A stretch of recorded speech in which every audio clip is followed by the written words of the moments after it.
Bismillahirrohmanirrohim. Assalamualaikum warahmatullahi wabarakatuh. Alhamdulillahirobbil alamin. Wassalatu wassalamu ala asyrofil anbiya'i wal mursalin wa ala alihi wassohbihi ajmain. Sahabat YM 28 yang dimuliakan Allah. Nikmat iman membuat seseorang lupa akan sakitnya menghadapi ujian atau cobaan yang menimpa dirinya. Setiap kita bisa menampilkan kebenaran iman dan keteguhan hati, maka ujianlah yang akan menjadi pembeda. Allah berfirman, apakah manusia itu mengira bahwa mereka dibiarkan saja, mengatakan, kami telah beriman, sedang mereka tidak diuji lagi.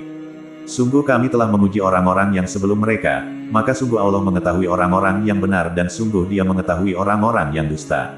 Quran Surah Al-Ankabut ayat 2-3. Agar iman melahirkan keteguhan, maka ia wajib dijaga dan dipupuk dengan terus melakukan amalan kebaikan untuk lebih dekat kepada Allah, walaupun semakin berat ujiannya. Apalagi di zaman sekarang di mana godaan dan penghancur iman semakin banyak. Ada sebuah kisah yang menceritakan begitu besarnya keteguhan iman orang-orang yang terzalimi, dalam mempertahankan keimanannya, untuk menghadapi kezaliman seorang raja, bahkan nyawa bisa jadi taruhannya. Lalu bagaimana kisah selengkapnya? Simak kisah lengkapnya di video ini, dan jangan lupa subscribe channel ini, agar mendapatkan informasi pembahasan terbaru. Allah berfirman, demi langit yang mempunyai gugusan bintang, dan hari yang dijanjikan, dan yang menyaksikan dan yang disaksikan. Binasa dan terlaknatlah orang-orang yang membuat parit yang berapi, dinyalakan dengan kayu bakar, ketika mereka duduk di sekitarnya, sedang mereka menyaksikan apa yang mereka perbuat terhadap orang-orang yang beriman.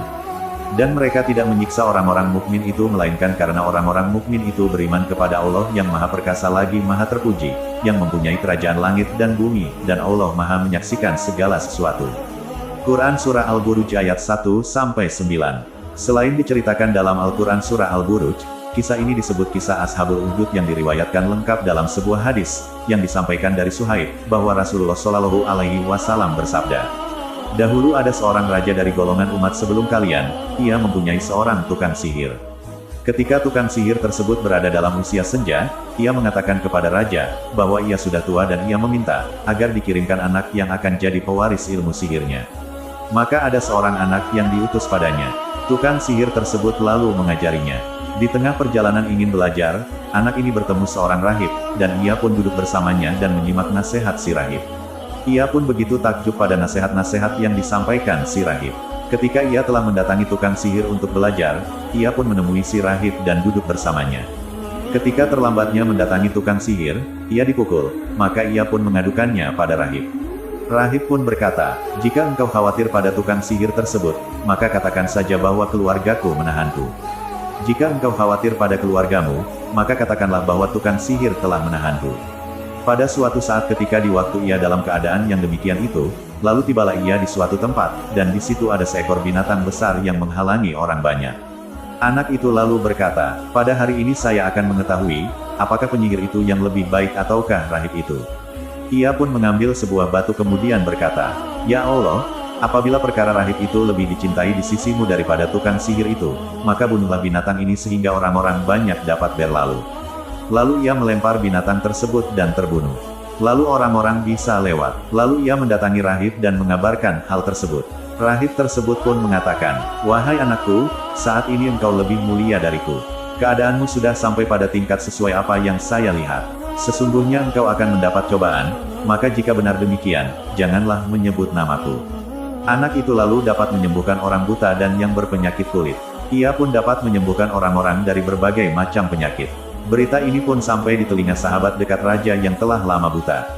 Ia pun mendatangi pemuda tersebut dengan membawa banyak hadiah.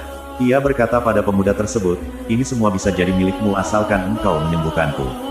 Pemuda ini pun berkata, aku tidak dapat menyembuhkan seorang pun. Yang mampu menyembuhkan hanyalah Allah. Jika engkau mau beriman pada Allah, aku akan berdoa padanya supaya engkau bisa disembuhkan. Ia pun beriman pada Allah, lantas Allah menyembuhkannya. Sahabat raja tadi kemudian mendatangi raja, dan ia duduk seperti biasanya. Raja pun bertanya padanya, siapa yang menyembuhkan penglihatanmu? Ia pun menjawab, Rabbku. Raja pun kaget, apa engkau punya Rabb Tuhan selain aku? Sahabatnya pun berkata, Rabbku dan Rabbmu itu sama yaitu Allah. Raja tersebut pun menindaknya, ia terus menyiksanya sampai ditunjukkan anak yang tadi. Ketika anak tersebut datang, raja lalu berkata padanya, wahai anakku, telah sampai padaku berita mengenai sihirmu yang bisa menyembuhkan orang buta, dan berpenyakit kulit, serta engkau dapat melakukan ini dan itu. Pemuda tersebut pun menjawab, sesungguhnya aku tidaklah dapat menyembuhkan siapapun. Yang menyembuhkan adalah Allah. Mendengar hal itu, raja lalu menindaknya, ia terus menyiksanya, sampai ditunjukkan pada rahib yang menjadi gurunya. Ketika rahib tersebut didatangkan, raja pun memerintahkan padanya, kembalilah pada ajaranmu. Rahib itu pun enggan, lantas didatangkanlah gergaji dan diletakkan di tengah kepalanya. Lalu dibelahlah kepalanya dan terjatuhlah belahan kepala tersebut. Setelah itu, sahabat dekat raja didatangkan pula, ia pun diperintahkan hal yang sama dengan rahib. Kembalilah pada ajaranmu, ia pun enggan. Lantas, didatangkanlah gergaji dan diletakkan di tengah kepalanya. Lalu dibelahlah kepalanya dan terjatuhlah belahan kepala tersebut. Kemudian giliran pemuda tersebut yang didatangkan. Ia diperintahkan hal yang sama, kembalikan pada ajaranmu. Ia pun enggan. Kemudian anak itu diserahkan kepada pasukan raja. Raja berkata, pergilah kalian bersama pemuda ini ke gunung ini dan itu. Lalu naiklah ke gunung tersebut bersamanya. Jika kalian telah sampai di puncaknya, lalu ia mau kembali pada ajarannya, maka bebaskan dia. Jika tidak, lemparkanlah ia dari gunung tersebut. Lantas pasukan raja tersebut pergi bersama pemuda itu lalu mendaki gunung. Lalu pemuda ini berdoa, ya Allah, cukupilah aku dari tindakan mereka dengan kehendak-Mu. Gunung pun lantas berguncang dan semua pasukan raja akhirnya jatuh. Lantas pemuda itu kembali berjalan menuju raja. Ketika sampai, raja berkata pada pemuda, apa yang dilakukan teman-temanmu tadi? Pemuda tersebut menjawab, Allah Ta'ala telah mencukupi dari tindakan mereka. Lalu pemuda ini dibawa lagi bersama pasukan raja. Raja memerintahkan pada pasukannya, pergilah kalian bersama pemuda ini dalam sebuah sampan menuju tengah lautan. Jika ia mau kembali pada ajarannya, maka bebaskan dia. Jika tidak, tenggelamkanlah dia. Mereka pun lantas pergi bersama pemuda ini. Lalu pemuda ini pun berdoa, ya Allah, cukupilah aku dari tindakan mereka dengan kehendak-Mu. Tiba-tiba sampan tersebut terbalik, lalu pasukan raja tenggelam. Pemuda tersebut kembali berjalan mendatangi raja. Ketika menemui raja, ia pun berkata pada pemuda, apa yang dilakukan teman-temanmu tadi?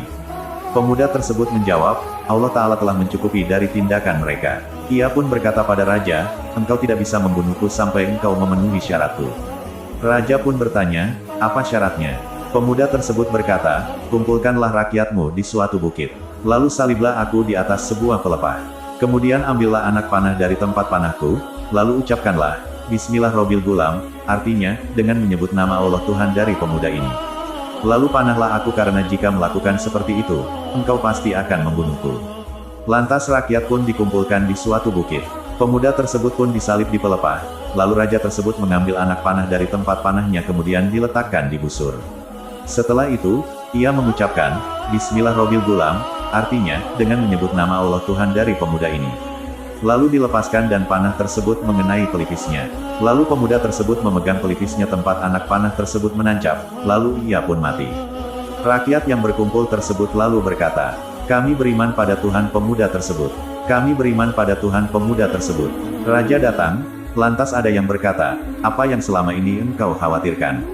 Sepertinya yang engkau khawatirkan selama ini benar-benar telah terjadi. Manusia saat ini telah beriman pada Tuhan pemuda tersebut. Lalu raja tadi memerintahkan untuk membuat parit di jalanan lalu dinyalakan api di dalamnya. Raja tersebut pun berkata, siapa yang tidak mau kembali pada ajarannya, maka lemparkanlah ia ke dalamnya. Atau dikatakan, masuklah ke dalamnya. Mereka pun melakukannya, sampai ada seorang wanita bersama bayinya. Wanita ini pun begitu tidak berani maju ketika akan masuk di dalamnya. Anaknya pun lantas berkata, wahai ibu, bersabarlah karena engkau di atas kebenaran. Hadis riwayat Muslim nomor 3005. Dari kisah ini dapat kita petik hikmah pelajaran yaitu 1. Orang yang sudah merasakan manisnya iman, tidak ada lagi keraguan dan ketakutan kepada siapapun. Dia hanya takut kepada Allah. 2. Ujian pasti datang menghampiri kehidupan seorang mukmin setiap saat untuk menempa kualitas iman. 3. Jangan pernah meninggalkan Allah dalam setiap langkah menghadapi ujian, dan dengan berdoa kepadanya agar selalu diberikan pertolongan, kesabaran dan keteguhan hati. 4. Mereka yang dibunuh adalah mati syahid, karena mempertahankan iman kepada Allah. 5. Bayi yang bisa berbicara termasuk dalam 3 bayi yang bisa bicara yaitu, bayi ini, Juraij dan Nabi Isa alaihissalam. Semoga Allah meneguhkan dan memantapkan hati kita, dalam menghadapi setiap ujian, dan musibah yang menimpa kita. Amin ya robbal alamin. Kami berharap apa yang disampaikan dapat bermanfaat bagi sahabat Tia MYM28 yang dirahmati Allah. Kami mohon maaf atas segala kesalahan dan kehilafan dalam penyampaian materi ini. Wallahu alam bishawab. Wassalamualaikum warahmatullahi wabarakatuh.